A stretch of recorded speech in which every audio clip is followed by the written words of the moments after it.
Hello everyone, welcome to study with Shri. हम लोग test series चला रहे हैं यूपी पीसीएस 2021 का। देखिए टेस्ट नंबर 106 है। 105 टेस्ट ऑलरेडी कंप्लीट हो चुका है। प्लेलिस्ट बना रखी है, आप लोग जा करके देख सकते हैं। देखिए अगर आप यूपी जेएसी की तैयारी कर रहे हैं, आरओ एआरओ की कर रहे हैं, यूपी एसआई की कर रहे हैं, लेखपाल की कर रहे हैं, एनटीपीसी आरआरबी ग्रुप डी की कर रहे हैं या फिर एसएससी की कर रहे हैं, तो आप लोगों के लिए टेस्ट काफ़ी फ़ायदेमंद है। तो स्टार्ट करते हैं। फर्स्ट क्वेश्चन है, सिक्किम निम्न में से किस देश के साथ अपनी सीमा साझा नहीं करता है? नेपाल, चीन, भूटान, म्यांमार। देखिए सिक्किम की बात की जा रही है।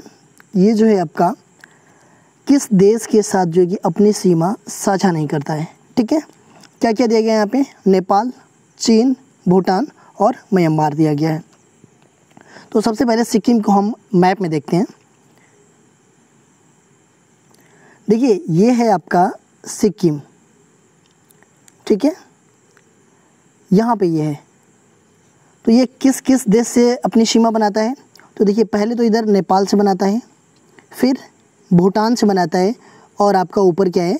चीन है, इससे बनाता है।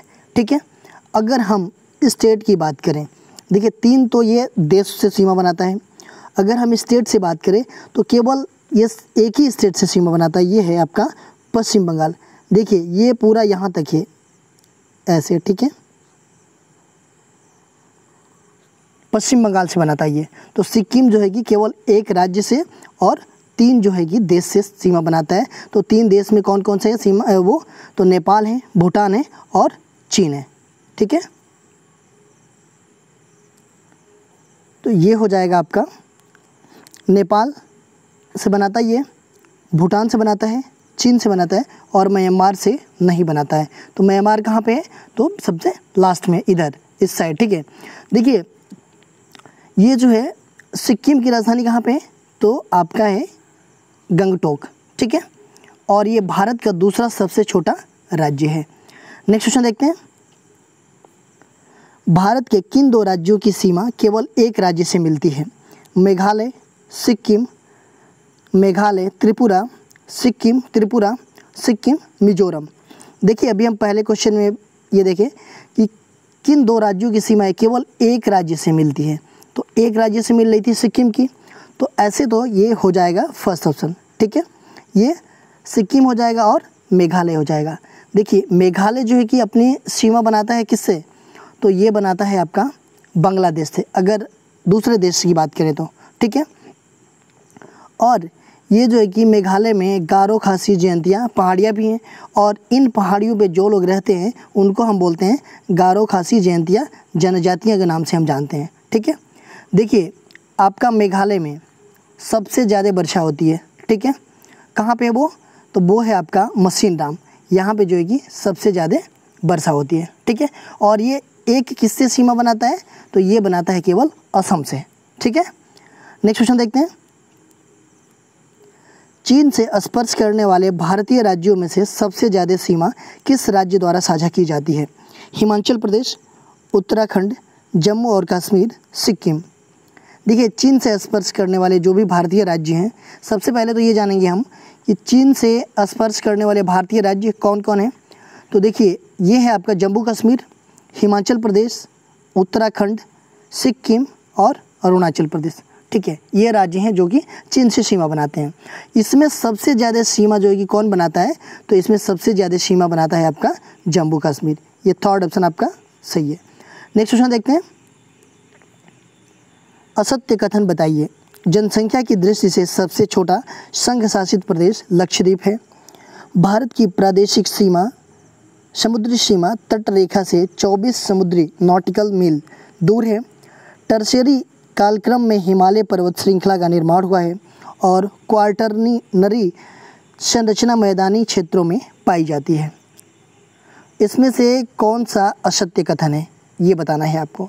देखिए ये चीज़ें हैं। पहला क्या बता रहा है कि जनसंख्या की दृष्टि से सबसे छोटा संघ शासित प्रदेश लक्षद्वीप है। ठीक है, तो ये आपका बिल्कुल सही है कि जनसंख्या की दृष्टि से सबसे छोटा संघ शासित प्रदेश लक्षद्वीप है। देखिए ये संघ शासित प्रदेश है और ऐसे देखा जाए तो जनसंख्या की दृष्टि से सबसे छोटा राज्य कौन सा है? तो वो है आपका सिक्किम है। और जनसंख्या की दृष्टि से सबसे बड़ा राज्य ये है आपका यूपी है। ठीक है। अगर पूछा जाए कि क्षेत्रफल की दृष्टि से सबसे छोटा राज्य, तो वो हो जाएगा आपका गोवा, और क्षेत्रफल की दृष्टि से सबसे बड़ा राज्य तो वो हो जाएगा आपका राजस्थान, ठीक है। दूसरा क्या बोल रहा है कि भारत की प्रादेशिक समुद्री सीमा तट रेखा से 24 समुद्री नॉटिकल मील दूर है। देखिए ये है गलत है, ठीक है।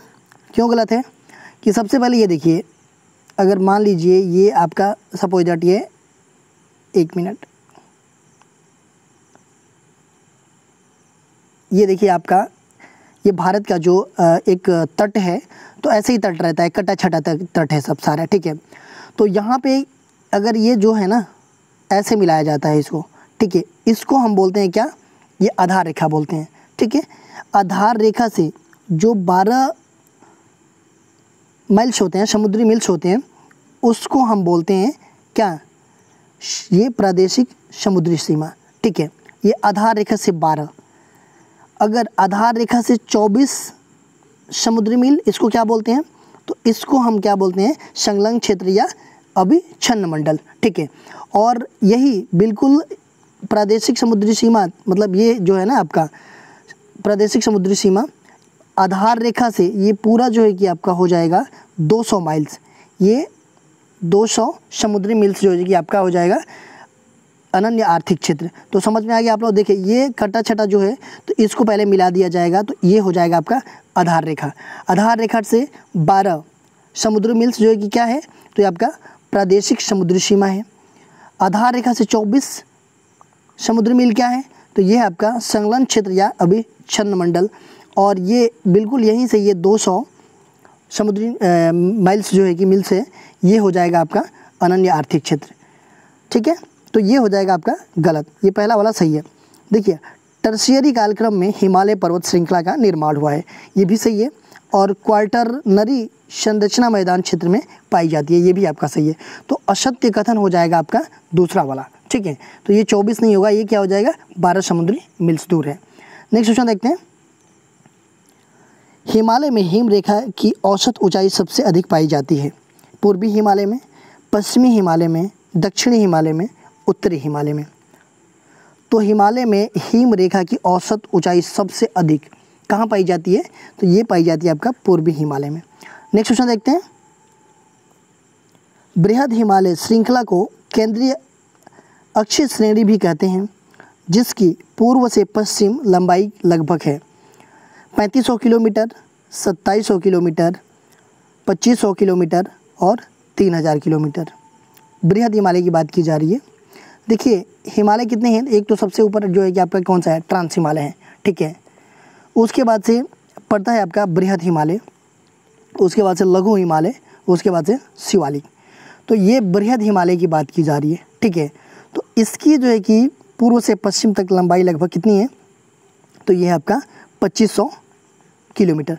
देखिए जो ये बृहद हिमालय है ना, इसी में ये, क्योंकि ये ऊंचा है और इसी में जो भी हमारे पर्वत हैं, माउंट एवरेस्ट हुआ, कंचनजंगा हुआ, अन्नपूर्ण हुआ, मकालू हुआ, नंदा देवी हुआ, ये सब सारे जो है ना बृहद हिमालय में ही ये सब पर्वत हैं। नेक्स्ट क्वेश्चन देखते हैं। मध्य हिमालय पर स्थित घास के मैदानों को किस नाम से जाना जाता है, अर्ग, मर्ग, गुलमर्ग, कर्ग।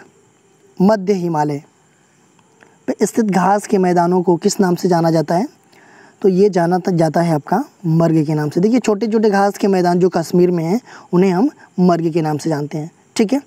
मध्य हिमालय, मध्य हिमालय के ऊपर कौन सा हिमालय है, तो बृहद हिमालय है। फिर उसके बाद से मध्य हिमालय है, उसके बाद शिवालिक है, ठीक है।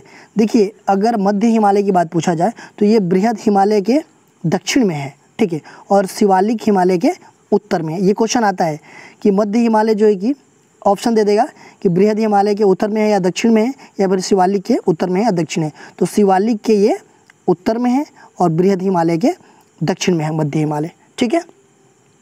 नेक्स्ट क्वेश्चन देखते हैं। हिमालय की प्रमुख चोटियों को उनके ऊंचाई के घटते क्रम में बताइए। कंचनजंगा, मकालू, धौलागिरी, नंगा पर्वत। कंचनजंगा, धौलागिरी, मकालू, नंगा पर्वत। कंचनजंगा, धौलागिरी, नंगा पर्वत, मकालू, मकालू, कंचनजंगा, धौलागिरी, नंगा पर्वत। देखिए सबसे पहले तो इन सब की ऊंचाई हम एक बार देख लेते हैं, ठीक है। ये घटते क्रम में पूछ रहा है। देखिए कंचनजंगा, इसकी ऊंचाई कितनी है, ये 8,597 है, ठीक है, ये कंचनजंगा की, ठीक है। उसके बाद से मकालू की ऊंचाई कितनी है, इसकी ऊंचाई है आपका 8,481, ठीक है, मीटर। उसके बाद से धौलागिरी, इसकी कितनी है ऊंचाई, तो इसकी ऊंचाई है 8,172, ठीक है। और नंगा पर्वत, इसकी ऊंचाई है आपका 8,126। देखिए ये सारे का लिख लिया हम ऊंचाई। ये कहाँ पे है, कंचनजंगा आपका ये भारत में है, मकालू ये नेपाल में पड़ता है, धौलागिरी की बात करें तो ये पड़ता है आपका नेपाल में, और नंगा पर्वत जो है कि भारत में पड़ता है।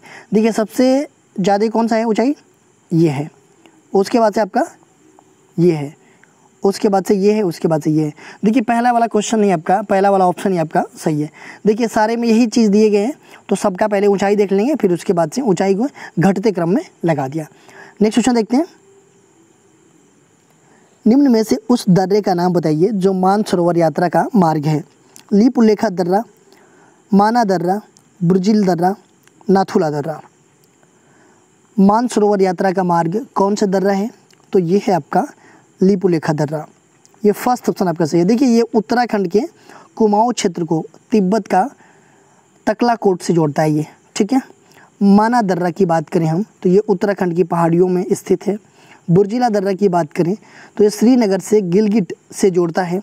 और नाथुला दर्रा की हम बात करें तो ये सिक्किम राज्य में है, और ये सिक्किम राज्य की डोगेकिया श्रेणी में है, ठीक है। और भारत चीन युद्ध के दौरान जो है कि ये चर्चा में आया था। नेक्स्ट क्वेश्चन देखते हैं। दर्रे एवं क्षेत्र का गलत युग्म बताइए। पांगसांड दर्रा अरुणाचल प्रदेश में, तुजू दर्रा मेघालय में, माना दर्रा उत्तराखंड में, और बड़ा लाचा ला दर्रा हिमाचल प्रदेश में। तो ये गलत युग्म बताना है आपको।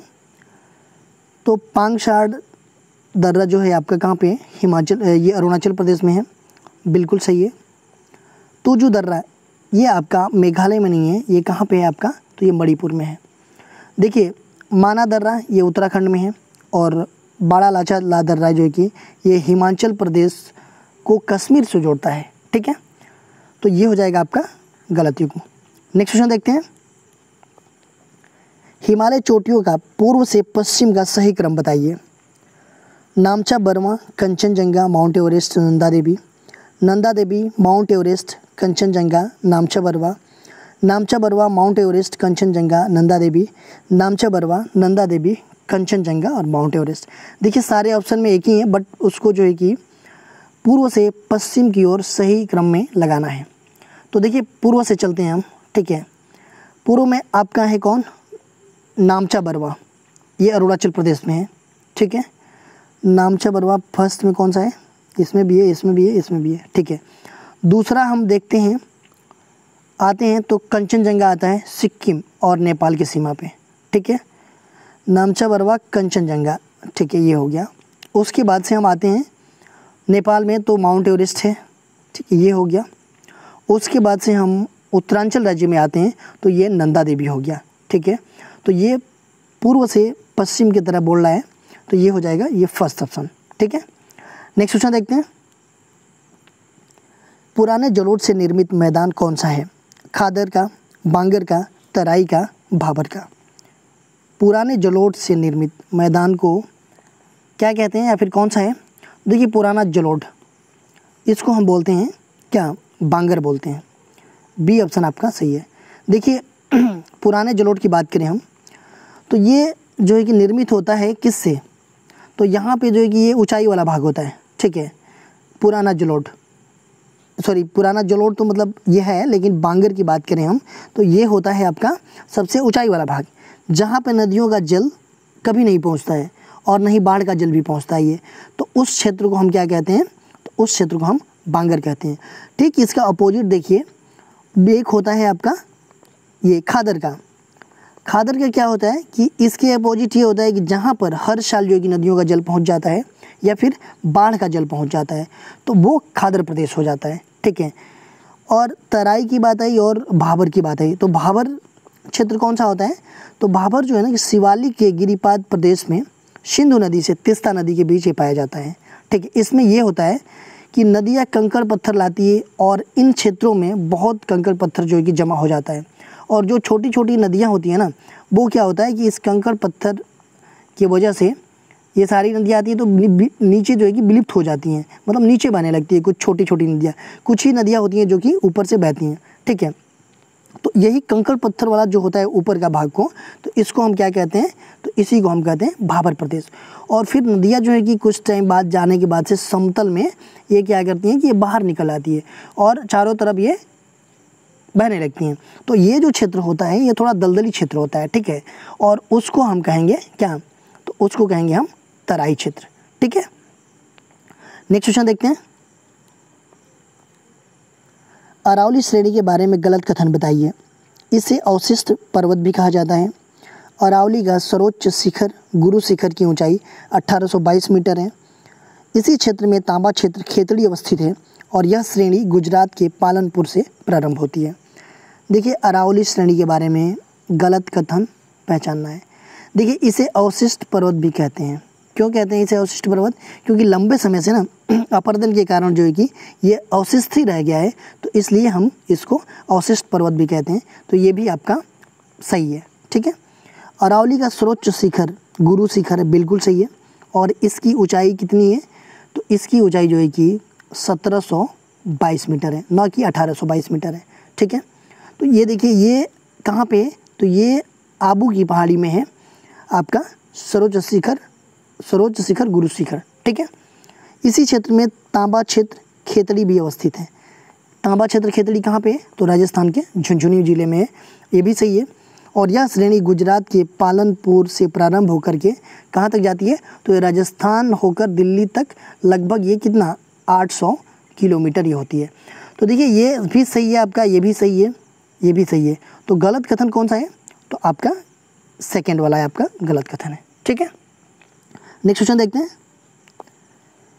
दक्षिण भारत की सर्वोच्च चोटी अन्नाईमुडी, जो कि अन्नामलाई पर्वत पर स्थित है, की कितनी ऊंचाई है? 2685 मीटर, 2795 मीटर, 2695 मीटर और 2750 मीटर। तो दक्षिण भारत की जो सर्वोच्च चोटी है अन्नाईमुडी, ये अन्नामलाई पर्वत पर स्थित है। इसकी ऊंचाई कितनी है? तो इसकी ऊंचाई है 2695। ये हो जाएगा थर्ड ऑप्शन आपका सही है। नेक्स्ट क्वेश्चन देखते हैं। पूर्वी घाट की सर्वोच्च चोटी कौन सी है? जिंदगाड़ा, महेंद्रगिरी, नल्लामलाई, पालकोंडा। पूर्वी घाट की सर्वोच्च चोटी कौन सी है? तो ये है आपका जिंदगाड़ा, ये फर्स्ट ऑप्शन आपका सही है। देखिए, इसकी ऊंचाई 1690 मीटर है। नेक्स्ट क्वेश्चन देखते हैं। पूर्वी घाट पर्वत पर न्यामगिरी पहाड़ी किस राज्य में है? आंध्र प्रदेश, ओडिशा, तमिलनाडु, केरल। पूर्वी घाट पर्वत पर न्यामगिरी पहाड़ी ये किस राज्य में है? ये है आपका उड़ीसा में। सेकेंड ऑप्शन आपका सही है। नेक्स्ट क्वेश्चन देखते हैं। दंडकारण्य पठार का विस्तार किन राज्यों में नहीं है? छत्तीसगढ़, ओडिशा, झारखंड, आंध्र प्रदेश। दंडकारण्य पठार का जो विस्तार है किन राज्यों में नहीं है? तो देखिए, इसका विस्तार किन किन राज्यों में है? तो इनका विस्तार है आपका छत्तीसगढ़ में, ओडिशा में, आंध्र प्रदेश में और तेलंगाना में। तो छत्तीसगढ़ भी है, ओडिशा भी है, आंध्र प्रदेश भी है और एक तेलंगाना है, वो नहीं है इसमें। और ये बीच में क्या है? झारखंड, ये इसमें नहीं है। थर्ड ऑप्शन आपका सही है इसका, कि इस राज्य में दंडकारण्य पठार का विस्तार नहीं है। नेक्स्ट क्वेश्चन देखते हैं। पूर्वी तट पर ओडिशा व आंध्र प्रदेश के तटवर्ती मैदानों को क्या कहा जाता है? उल्कल तट, कलिंग तट, उत्तरी सरकार, ये सभी। पूर्वी तट पर ओडिशा व आंध्र प्रदेश के तटवर्ती मैदानों को क्या कहा जाता है? तो देखिए, उल्कल तट भी कहा जाता है, कलिंग तट भी कहा जाता है और उत्तरी सरकार भी कहा जाता है। तो इसका मतलब कि ये सभी कहा जाता है। नेक्स्ट क्वेश्चन देखते हैं। भारत के तट रेखा पर लगे 9 राज्यों में से निम्न में से कौन सा शामिल नहीं है? पश्चिम बंगाल, तमिलनाडु, राजस्थान, कर्नाटक। देखिए, भारत के तट रेखीय कितने राज्य हैं? 9 राज्य हैं, ठीक है। कौन कौन से हैं? तो इसको मैप में देख लेते हैं। देखिए ये है आपका गुजरात, उसके बाद से आता है आपका मुंबई महाराष्ट्र, उसके बाद से गोवा आता है, कर्नाटक आता है, केरला, तमिलनाडु, आंध्र प्रदेश, उड़ीसा और पश्चिम बंगाल। 1 2 3 4 5 6 7 8 9 9 हो गया ना। तो ये 9 आपका भारत का तटीय वाला मतलब प्रदेश है। इसमें कौन सा नहीं है तो देख लेते हैं यहाँ पे। देखिए पश्चिम बंगाल है ही, तमिलनाडु भी है, कर्नाटक भी है, तो आपका राजस्थान जो है कि नहीं है। ठीक है, थर्ड ऑप्शन आपका सही है। नेक्स्ट क्वेश्चन देखते हैं। भारतीय राज्यों में निम्नलिखित में से सर्वाधिक लंबी तटरेखा किसकी है? आंध्र प्रदेश, केरल, कर्नाटक, उड़ीसा। देखिए अभी हम लोगों ने देखा कि कितने राज्य हैं, तो राज्य तो 9 हैं, ठीक है, तटरेखा राज्य, लेकिन सर्वाधिक लंबी तटरेखा किसकी है? ठीक है, ये पूछा जा रहा है। तो सर्वाधिक लंबी तटरेखा जो है कि देखिए ये ऑप्शन में जो दिया है उसमें पूछ रहा है कि सर्वाधिक लंबी तटरेखा किसकी है, तो इसमें है आपका आंध्र प्रदेश की। आंध्र प्रदेश की कितनी है? 970 किलोमीटर है। केरल की 550 है, कर्नाटक का 300 है और उड़ीसा का आपका 484 है। देखिए इसमें तो ये हो जाएगा, ठीक है, लेकिन अगर निम्न में से ये बोला है, अगर ऐसे बोला देखा जाए तो सबसे ज़्यादा जो है कि गुजरात का है। ठीक है, गुजरात का कितना है आपका?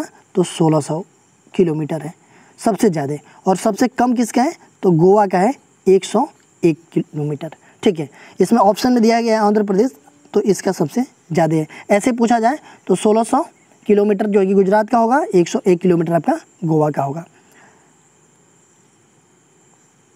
देखिए ये है आपका देखा जाए तो गुजरात को यहाँ से पूरा ऐसे ऐसे ऐसे आएगा, ये पूरा यहाँ तक, इसलिए जो है कि ये सबसे ज़्यादा है। ठीक है, ये हो जाएगा आपका इसमें आंध्र प्रदेश का।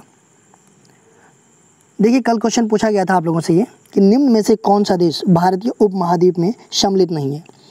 पाकिस्तान, अफगानिस्तान, नेपाल, भूटान। देखिए भारतीय उपमहाद्वीप में सम्मिलित नहीं है। देखिए आते कौन कौन है भारतीय उपमहाद्वीप में, कौन कौन से देश, ये चीज़ें हम देख लेते हैं। तो देखिए आता है आपका भारत, ठीक है, उसके बाद से पाकिस्तान, बांग्लादेश, ठीक है, नेपाल, भूटान, मालदीव